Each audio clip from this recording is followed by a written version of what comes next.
Morning students, आज हम start करने वाले हैं ज्योग्राफी का चैप्टर नंबर 2, जो कि पहले मैंने इसका कुछ पार्ट मैं पढ़ा चुका हूं और कुछ पार्ट जो है वो मैं आज आपको पढ़ाने वाला हूं। कुछ हिस्सा इसका मैंने पहले पढ़ा दिया था, जैसे कि जो इसका अपर पार्ट है यानी द हिमालयाज़, ये पार्ट मैं आपको पढ़ा चुका हूं। नॉर्दर्न प्लेन्स, इनके बारे में मैंने आपको बता दिया था, बीच में चैप्टर रुक गया था, तो आज इसको रीस्टार्ट करते हैं। और इसका जो अगला फिजिकल फीचर है या इंडिया का जो नेक्स्ट फिजियोग्राफिक डिवीज़न है वो है हमारा पेनिनसुलर प्लेट्यू। पेनिनसुलर प्लेट्यू क्या है ये जानेंगे, कहाँ है ये जानेंगे, किस तरह की रॉक से ये बना हुआ है उसके बारे में बात करेंगे। फिर इसका एक्सटेंशन क्या है, कहाँ तक ये फैला हुआ है, ईस्ट में कहाँ है, वेस्ट में कहाँ है, और भी क्या क्या फीचर्स हैं पेनिनसुलर प्लेट्यू के बारे में, ये सारी चीज़ों पर हम आज इस लेक्चर में बातचीत करने वाले हैं। तो ज़रा ध्यान से देखिएगा, समझने की कोशिश कीजिएगा। अगर कोई चीज़ समझ में ना आए तो दोबारा आपको पूछने का मौका मिलेगा और मैं इसको अच्छे से एलेबोरेट करने की कोशिश करूंगा, जिससे आप इसको ईजीली अच्छे से समझ पाएँ। ठीक है, तो पेनिनसुलर प्लेट्यू समझने से पहले हमें ये जानना होगा कि हम पेनिनसुला या इसको पेनिनसुलर क्यों कहते हैं। देखिए, पेनिनसुला का मतलब होता है कोई भी ऐसा लैंड मास, कोई भी ऐसा लैंड एरिया जो अपने 3 साइड से, यानी ईस्ट, वेस्ट, नॉर्थ, साउथ, ये 4 साइड्स होती हैं हर लैंड मास के चारों तरफ। और अगर इनमें से कोई सी भी 3 साइड से वो लैंड मास जो है अगर वाटर बॉडीज से सराउंडेड है तो उसको हम बोलते हैं क्या, पेनिनसुला बोलते हैं। तो ऐसे ही अगर हम इंडिया को देखें, तो इंडिया के ईस्ट में यहाँ नीचे यानी साउथ ईस्ट में बे ऑफ बंगाल है, ठीक, और यहाँ साउथ वेस्ट में अरेबियन सी है, और नीचे जो पार्ट है वो है क्या, इंडियन ओशन। यानी इंडिया के इस लैंड मास की, ये जो ट्रायंगुलर लैंड मास है, इसके साउथ ईस्ट में क्या है, बे ऑफ बंगाल, साउथ वेस्ट में क्या है, अरेबियन सी, और नीचे साउथ में क्या है, इंडियन ओशन। यानी ये पार्ट इंडिया का जो लैंड मास है, ये साउदर्न पार्ट जो है वो 3 साइड से कवर है, किससे, वाटर बॉडी से। इसीलिए इंडिया का ये पार्ट कहलाता है क्या, पेनिनसुलर इंडिया कहलाता है। क्लियर हो गया, ये पार्ट पेनिनसुलर इंडिया यहाँ पर कहलाता है। अब ये पेनिनसुलर इंडिया कहलाता है, तो अब बात आती है कि ये इसका रिलीफ फीचर क्या है, मतलब बना किस चीज़ से है, किस तरीके से बना है। जैसे हमने सबसे ऊपर वाले पार्ट की बात की थी, वहाँ हाई माउंटेन पीक्स हैं, माउंटेन रेंजेस हैं, तो उसका नाम हिमालयाज़ और हिमालयन माउंटेन उनको कहते हैं। उसके बाद प्लेन एरिया है नॉर्थ में, तो हमने कहा नॉर्दर्न प्लेन्स। ऐसे ही ये कौन सा एरिया है, ये अगर हम इसको रिलीफ फीचर वाइज देखें तो ये प्लेट्यूज़ हैं, प्लेट्यूज से बना हुआ एरिया है पूरा। प्लेट्यूज़ क्या होते हैं, प्लेट्यू होते हैं फ्लैट टॉप्ड टेबल लैंड, यानी कि इनकी ऊंचाई और हाइट बहुत ज़्यादा होती है, अच्छी खासी हाइट होती है, जैसे माउंटेन हिल्स की होती है, लोअर माउंटेन पीक्स की होती है, लेकिन ऊपर से माउंटेन पीक्स की तरह पॉइंटेड ना होकर फ्लैट होते हैं, इसीलिए इनको हम फ्लैट टॉप्ड टेबल लैंड कहते हैं। लेकिन ऊंचाई काफ़ी होती है, और इनके जो स्लोप्स होते हैं वो माउंटेन की तरह इस तरीके के बहुत ज़्यादा स्टीप नहीं होते हैं, बल्कि कैसे होते हैं, थोड़े से ब्रॉड होते हैं, इनकी चौड़ाई माउंटेन से ज़्यादा होती है। ठीक है, तो ये बात हो गई। अब बात आती है कि ये हिस्सा किस चीज़ से बना हुआ है और कैसे बना। आपको याद होगा, मैंने अब से पहले आपको जब ये चैप्टर स्टार्ट किया था तो थ्योरी ऑफ प्लेट टेक्टोनिक्स के बारे में बताया था, और तब मैंने आपको एक चीज़ बताई थी कि कॉन्टिनेंट्स के बारे में बताया था कि हमारे पास आज जो 7 कॉन्टिनेंट्स हैं, अर्थ का जो टोटल लैंड मास है वो 7 कॉन्टिनेंट में डिवाइड है, यानी 7 टेक्टोनिक प्लेट्स में डिवाइड है। लेकिन ये भी बताया था कि स्टार्टिंग में सबसे पहले जो अर्थ थी उसका केवल एक ही कॉन्टिनेंट था, जिसको सुपर कॉन्टिनेंट कहा जाता था, और वो सुपर कॉन्टिनेंट का नाम क्या था, पेंजिया। क्या नाम था इसका, पेंजिया। तो एक सुपर कॉन्टिनेंट था, आज की तरह 7 कॉन्टिनेंट नहीं थे, और उसको क्या कहते थे हम, पेंजिया कहते थे। और पेंजिया लेटर ऑन धीरे धीरे जब ब्रेक होना शुरू हुआ प्लेट टेक्टोनिक्स, प्लेट्स के मूवमेंट की वजह से, तो स्टार्टिंग में उसके 2 टुकड़े हुए, और उसमें से एक पार्ट था गोंडवाना लैंड, उसमें से एक पार्ट था गोंडवाना लैंड। और उस गोंडवाना लैंड यानी सबसे पुरानी ज़मीन, यानी अगर कॉन्टिनेंट कोई सबसे पहले बना सुपर कॉन्टिनेंट से अलग होकर, तो गोंडवाना लैंड बना।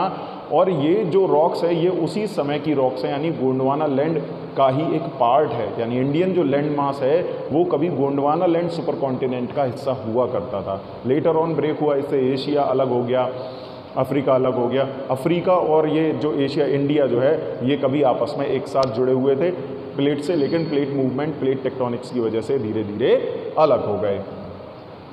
ठीक है, तो ये उसी समय की बनी हुई हैं, इसीलिए इसको इंडिया का सबसे ओल्डेस्ट लैंडमास कहा जाता है। यानी अगर क्वेश्चन आता है which is the oldest landmass of India, यानी इंडिया का ऐसा कौन सा लैंडमास है, इंडिया की टोटल ज़मीन का ऐसा कौन सा पार्ट है जो सबसे पुराना है, सबसे पहले का बना हुआ है, तो वो है ये पेनिनसुलर प्लेट्यू। यानी ओल्डेस्ट लैंडमास ऑफ इंडिया क्या है, द पेनिनसुलर प्लेट्यू। अब ये ओल्डेस्ट कैसे, ये थ्योरी मैंने बता दी आपको, यानी क्योंकि सबसे पुराना कॉन्टिनेंट सुपर कॉन्टिनेंट था पेंजिया, और जब उसके दो टुकड़े हुए गोंडवाना लैंड बना, तो उसके बाद ही सारे कॉन्टिनेंट बने। तो सबसे पुराना लैंड मास गोंडवाना लैंड है और उसी के समय का बना हुआ ये पार्ट है, यानी उसी का एक हिस्सा रहा है ये कौन सा, ये पूरा हमारा पेनिनसुलर प्लेट्यू। तो ओल्डेस्ट लैंड मास ये है, इसकी ऊंचाई भी काफ़ी है इंडिया में। बाकी लैंड मासेस से अगर माउंटेन्स को छोड़ दें तो उसके बाद सबसे ज़्यादा हाईएस्ट जो लैंड मास है वो सेकंड नंबर पर ये पेनिनसुलर प्लेट्यू ही आए।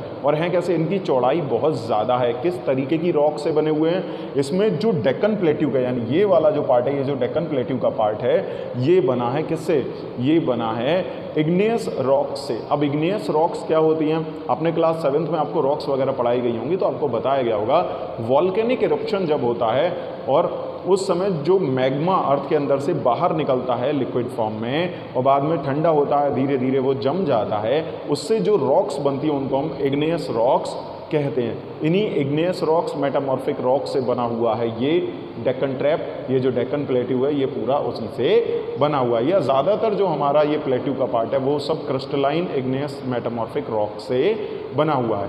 तो 3-4 चीज़ें क्लियर हुई। पेनिनसुलर प्लेट्यू क्या है, कहाँ है peninsular plateau, oldest land mass है, कैसे है, किस तरह की रॉक से बना हुआ है, ये चीज़ें हमने क्लियर कर ली हैं। अब एक बार हम टोटल ओवरऑल एरिया पर नज़र डाल लेते हैं कि कहाँ से कहाँ तक का एरिया पेनिनसुलर प्लेट्यू कहलाता है।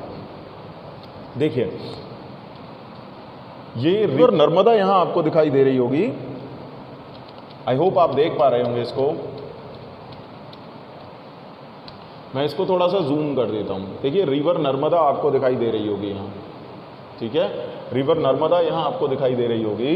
तो अगर हम यहाँ से स्टार्ट करें रिवर नर्मदा के नॉर्थ से, तो ये वाइट कलर की लाइन में खींच रहा हूँ, यहाँ से आप इसको अच्छे से समझ पाएंगे और देख पाएंगे। तो ये यहाँ तक जाता है ईस्ट में और इसके बाद ये ट्रायंगुलर शेप में, देखिए यहाँ माउंटेन्स बने हुए हैं।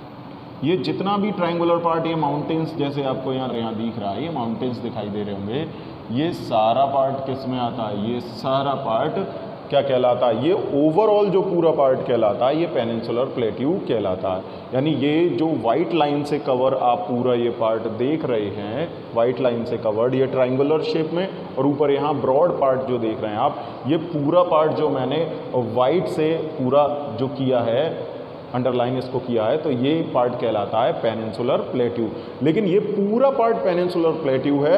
अगर हम इसको 2 हिस्सों में हम डिवाइड कर देंगे नॉर्थ और साउथ के बेसिस पे, तो नर्मदा रिवर से जो ऊपर का पार्ट है, यानी अगर हम पूरे मैप में डायरेक्शन देखें तो ये जो ऊपर वाला पार्ट है ये नॉर्थ कहलाता है, नीचे वाला पार्ट साउथ कहलाता है, ये वेस्ट,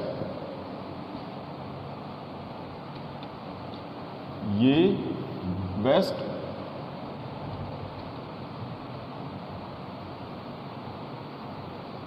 वेस्ट, ठीक है, और ये east. Clear, north south west east, ठीक है। अब अगर इस हिसाब से देखें तो ये रिवर नर्मदा है और रिवर नर्मदा के नॉर्थ से ऊपर का पार्ट, यानी रिवर नर्मदा के नॉर्थ में, रिवर नर्मदा के नॉर्थ में इसके पैरेलल अगर हम चलें इस तरीके से, तो ये जो पार्ट है, ठीक, ये ऊपर वाला पार्ट जो हमने अभी किया है, मैं इसमें एक लाइन अभी और ड्रॉ कर देता हूं तो आपको काफ़ी हेल्प मिल जाएगी समझने में इसको, ठीक है। इसको मैं यहाँ से अलग कर देता हूँ, ये ग्रीन कलर की लाइन आपको दिखाई दे रही होगी, ये, ठीक।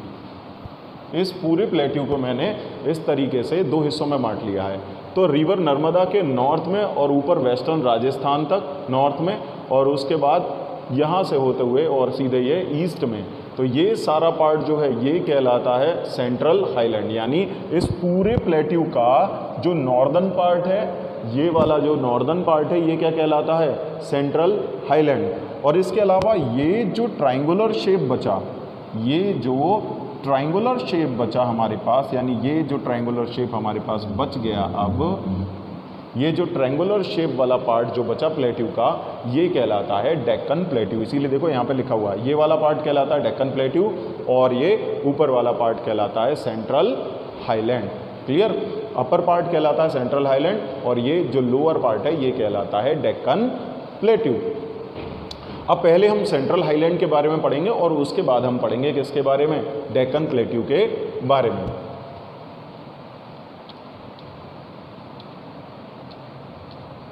चलिए देखते हैं सेंट्रल हाईलैंड कहाँ से कहाँ तक है। तो सेंट्रल हाईलैंड यानी नर्मदा के नॉर्थ में ये मालवा प्लेट्यू, ये वाला पार्ट कहलाता है मालवा प्लेट्यू, ये पार्ट इसका कहलाता है मालवा प्लेट्यू।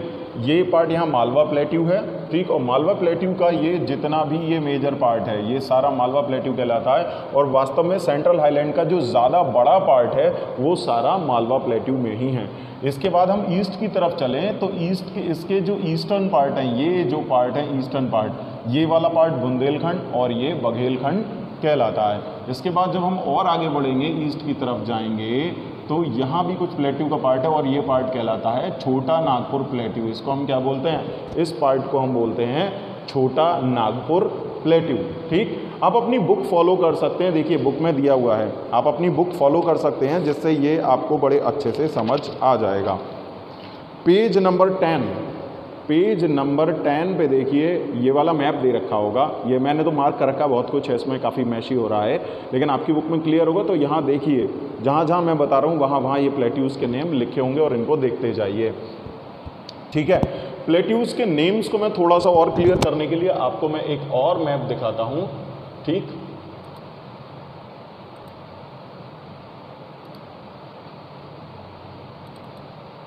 ये देखिए, ये आपके लिए ज़्यादा बेहतर समझ में आ रहा होगा।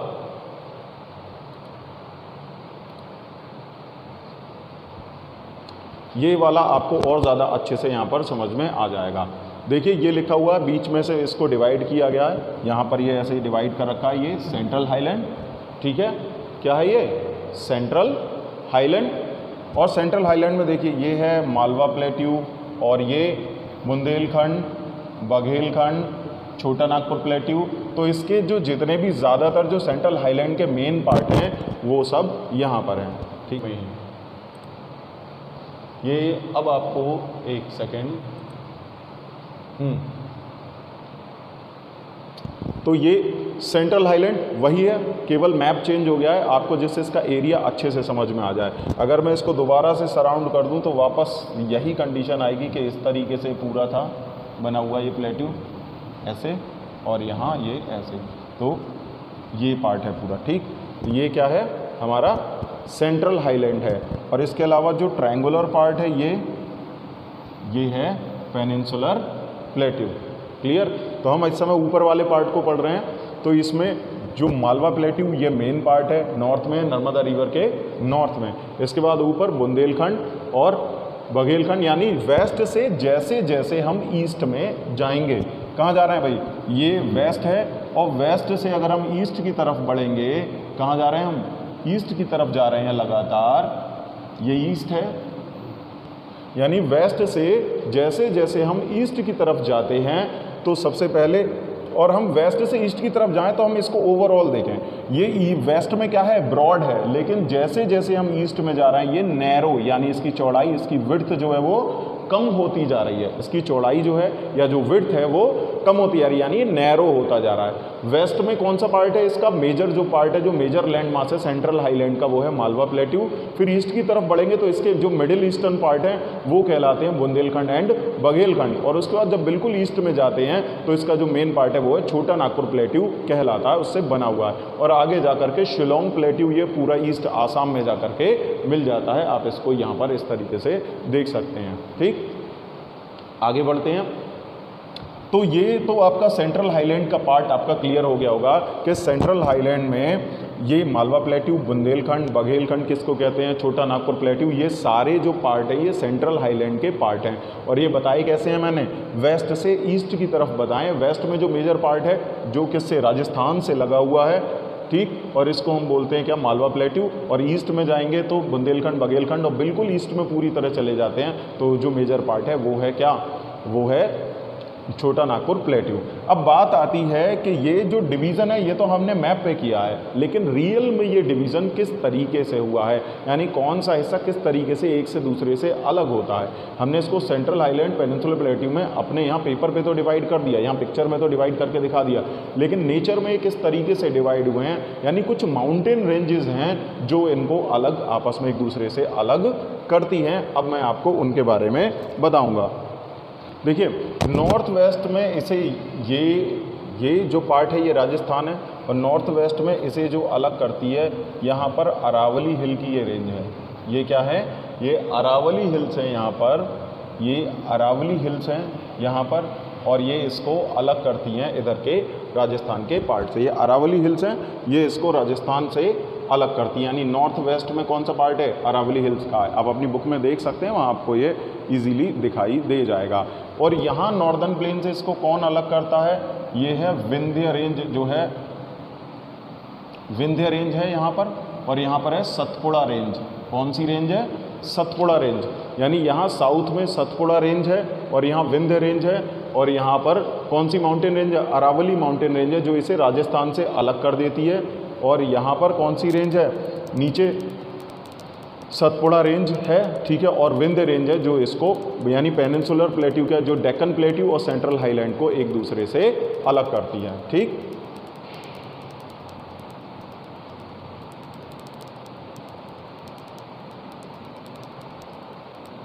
और यहाँ पर इस पूरे सेंट्रल हाईलैंड में यहाँ पर जो रिवर हैं वो कौन कौन सी हैं, उनके नेम आपकी बुक में दे रखे हैं, यानी जैसे चंबल रिवर, बेतवा रिवर, केन रिवर, सोन रिवर, ये सारी रिवर जो हैं वो सब इसी से निकलती हैं, यानी सेंट्रल हाईलैंड से निकलती हैं। ठीक है, चंबल, बेतवा, केन, सोन, ये रिवर हैं जो सेंट्रल हाईलैंड के प्लेट्यू से ओरिजिनेट होती हैं और यहीं से निकलती हैं। ठीक है, ये सारी रिवर कहाँ जाती हैं, यहाँ से होकर के सीधा बे ऑफ बंगाल में जाती हैं। ठीक, तो ये सेंट्रल हाईलैंड का पार्ट, तो ये सेंट्रल हाईलैंड का पार्ट आपको क्लियर हो गया होगा। अब बात करते हैं हम इसका जो साउदर्न पार्ट है, यानी कि जो डेक्कन प्लेट्यू का पार्ट है, वो उसके बारे में पढ़ेंगे। तो सेंट्रल हाईलैंड आपको समझ आ गया होगा, ये वेस्ट में राजस्थान से इसको कौन अलग करता है, कौन बाउंड करता है, अरावली हिल्स। ठीक है, और नीचे साउथ में सेंट्रल हाईलैंड और डेक्कन प्लेट्यू को कौन यहाँ पर अलग कर रहा है, तो ये विंध्य रेंज, सतपुड़ा रेंज, ये इसको यहाँ से बाउंड करते हैं, यानी डेक्कन प्लेट्यू और सेंट्रल हाईलैंड को अलग करते हैं। और वास्तव में अगर पूछा जाए कि सेंट्रल हाईलैंड क्या है, तो सेंट्रल हाईलैंड नॉर्दर्न पार्ट है ओवरऑल पेनिनसुलर प्लेट्यू का, जिसमें मालवा प्लेट्यू का जो मेन पार्ट है वो सेंट्रल हाईलैंड कहलाता है। ये वेस्ट में कैसा है, ब्रॉडर है, और लेकिन जैसे जैसे ईस्टवर्ड एक्सटेंशन होता है ये नैरोअर होता, यानी नैरो होता चला जाता है, यानी western part is broader then eastern part. Clear, ये हो गया। इसमें चंबल, केन, बेतवा, सोन, ये रिवर हैं जो सेंट्रल हाईलैंड से ओरिजिनेट होती हैं और बे ऑफ बंगाल में जाती हैं। इतनी बात हमने पढ़ ली, और ये सारी चीज़ें आपके बुक में भी लिखी हुई है एज इट इज़। और जब ये यहाँ लास्ट में जाता है तो यहाँ अगर हम पॉलिटिकल मैप में देखो तो यहाँ आपको उड़ीसा मिलेगा, और यहाँ एक रिवर मिलेगी जिसे हम महानदी बोलते हैं, तो यहाँ जा कर के पूरी तरह बाउंड हो जाता है। तो ये सेंट्रल हाईलैंड हो गया। अब बात करेंगे हम नीचे डेक्कन प्लेट्यू की। ठीक है, डेक्कन प्लेट्यू को समझने के लिए हम इसको मैप को थोड़ा ऊपर कर देते हैं, जिससे आपको आराम से समझ में आ जाए। प्लेट्यू, तो पेनिनसुलर प्लेट्यू को सेंट्रल हाईलैंड से अलग करती है, यहाँ ये विंध्य रेंज, ये सतपुड़ा रेंज, और इसी तरीके से ये जो पूरा ट्रायंगुलर लैंड मास है, ये जो ट्रायंगुलर लैंड मास है ये कहलाता है क्या, डेक्कन प्लेट्यू। ये जो ट्रायंगुलर लैंड मास है, हालांकि पूरा यहाँ से यहाँ तक प्लेट्यू एरिया था, टोटल क्या कहलाता है, पेनिनसुलर प्लेट्यू। इसके अपर पार्ट सेंट्रल हाईलैंड को हम अलग कर दें तो ये जो बचा हुआ पार्ट है ये कहलाता है डेक्कन प्लेट्यू।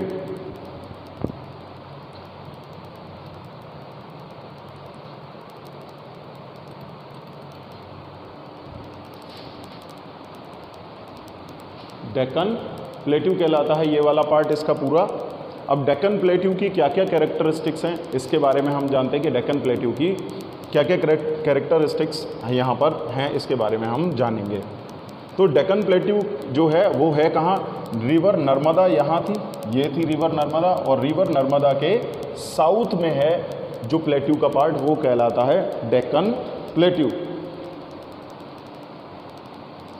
डेक्कन प्लेट्यू क्या है? Deccan plateau is a triangular land mass. कैसा है?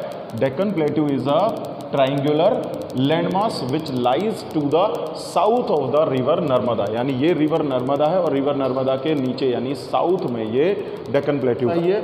इसके वेस्ट में यहाँ सतपुड़ा क्या मिलती है? विंध्य रेंज, फिर सतपुड़ा रेंज, और जैसे जैसे हम इधर जाते हैं तो Mahadev hills, Maikal hills, Kaimur hills, ये सारे पार्ट हैं जो इसको सेंट्रल हाईलैंड से अलग। सतपुड़ा रेंज, और जैसे जैसे हम आगे जाएंगे तो यहाँ Kaimur hills, Maikal hills, Mahadev hills, ये सारी कुछ यहाँ हिल्स हैं जिनसे जो इसको सेंट्रल हाईलैंड से ईस्टर्न पार्ट में अलग करती है। यानी वेस्ट से ईस्ट की तरफ जाते हैं तो यहाँ में Kaimur hills, Maikal hills, Mahadev hills, ये कुछ पहाड़ियाँ, कुछ हिल्स मिलती हैं जो इसको बाउंड करती हैं या अलग करती हैं सेंट्रल हाईलैंड से, डेक्कन प्लेट्यू को ईस्ट में अलग करती हैं। और यहाँ वेस्ट में विंध्य रेंज और सतपुड़ा रेंज है जो इसको सेंट्रल हाईलैंड से अलग करती हैं। तो ये इसका एक्सटेंशन है वेस्ट से ईस्ट की तरफ।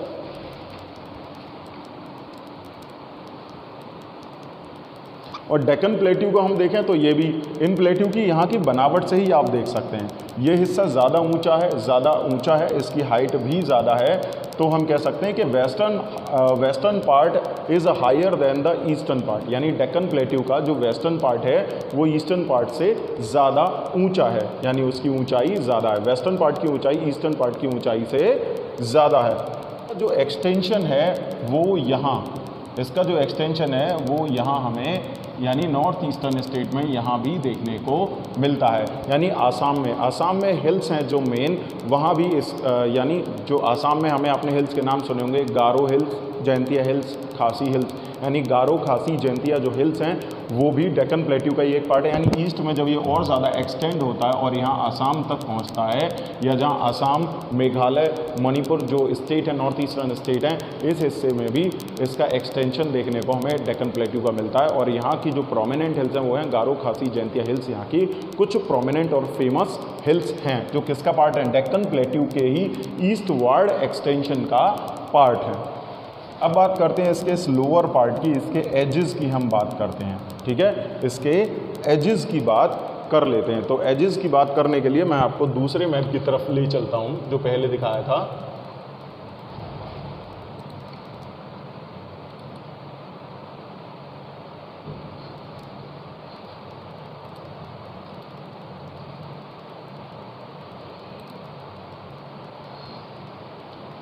ठीक है, इस मैप में मैं आपको दिखाऊंगा कि इस मैप में अगर आप इस मैप को गौर से देखेंगे तो यहाँ आपको कुछ हिल्स, कुछ माउंटेन दिखाई दे रहे होंगे, लेकिन मैं अभी उनकी बात नहीं कर रहा। मैं सिर्फ बताता हूँ आपको कि हमने इस डेक्कन प्लेट्यू का ये जो एक्सटेंशन है इसकी बात कर ली, इसका पार्ट जो यहाँ पर है हमने उसकी बात कर ली। अब इसी डेक्कन प्लेट्यू का एजेस की बात करेंगे, यानी ये जो इसके किनारे हैं, ये जो एजेस हैं इसकी, ये जो एजेस हैं, तो जो वेस्टर्न एजेस हैं उनको हम बोलते हैं वेस्टर्न घाट, और डेक्कन प्लेट्यू की ही ईस्टर्न जो एजेस हैं इनको हम बोलते हैं क्या? ईस्टर्न घाट। ठीक है, यानी जो वेस्टर्न एज है किसकी, जो वेस्टर्न एज है किसकी? डेक्कन प्लेट्यू की, वो कहलाती है वेस्टर्न घाट, और जो ईस्टर्न एज है डेक्कन प्लेट्यू की वो कहलाती है ईस्टर्न घाट। इनको हम ईस्टर्न घाट्स और वेस्टर्न घाट्स के नाम से जानते हैं। यानी जो इसका पश्चिमी किनारा है, वेस्टर्न जो एज है, जो पार्ट है जो कोस्ट लाइन से लगा हुआ है, जिसमें काफ़ी सारी हमें हिल्स देखने को मिलती हैं ईस्ट और वेस्ट दोनों में, तो इसको वेस्टर्न घाट बोलते हैं। और जो इसकी ईस्टर्न एजेस हैं डेक्कन प्लेट्यू की, ये वाली, इनको हम बोलते हैं क्या? ईस्टर्न घाट। तो एक ईस्टर्न घाट और एक western ghat, according to their direction ये हैं। ठीक, अब इनकी कैरेक्टरिस्टिक्स के बारे में हमें जानना है कि ईस्टर्न घाट्स की कैरेक्टरिस्टिक्स क्या हैं और वेस्टर्न घाट्स की कैरेक्टरिस्टिक्स क्या हैं। ठीक है, ईस्टर्न घाट की कैरेक्टरिस्टिक्स क्या हैं और वेस्टर्न घाट्स की जो कैरेक्टरिस्टिक्स हैं वो क्या हैं, उसके बारे में हम जानते हैं। तो चलिए हम वेस्टर्न घाट और ईस्टर्न घाट के बारे में जानेंगे अपने नेक्स्ट लेक्चर में। आज के लिए आज जो समझाया है ये सारा जो मैंने समझाया कि ओवरऑल ये पेनिनसुलर प्लेट्यू है, इसको अगर हम नर्मदा रिवर से ऊपर का जो पार्ट है, जो नॉर्दर्न पार्ट है मालवा प्लेट्यू का, और यहाँ पर बघेलखंड, बुंदेलखंड और ये छोटा नागपुर प्लेट्यू, ये पूरा जो रीजन है ये कहलाता है सेंट्रल हाईलैंड। ठीक, इसके बाद जो ट्रायंगुलर लैंड मास है वो कहलाता है डेक्कन प्लेट्यू। किस तरीके की रॉक से बना हुआ है, क्या क्या कैरेक्टरिस्टिक्स हैं, कैसा इनका एक्सटेंशन है, ये सारी चीज़ें हमने इसके बारे में बात की। और अब यहाँ पर हम इसके एजेस जो इसकी वेस्टवर्ड एजेस हैं उनको हम वेस्टर्न घाट, ईस्टवर्ड एजेस हैं ईस्टर्न घाट बोलते हैं। ये सारी चीज़ें पढ़ ली हैं। ईस्टर्न घाट और वेस्टर्न घाट में क्या डिफरेंसेस हैं, क्या दोनों के अलग अलग कैरेक्टरिस्टिक्स हैं, इसके बारे में हम चर्चा करेंगे अपने नेक्स्ट लेक्चर में। तब तक आज जो पढ़ाया है उसको पढ़िए, समझिए, कोई चीज़ समझ में ना आए तो उसको पूछिए, आपकी जो भी क्वेरी होगी उसको मैं ज़रूर सॉल्व करूँगा।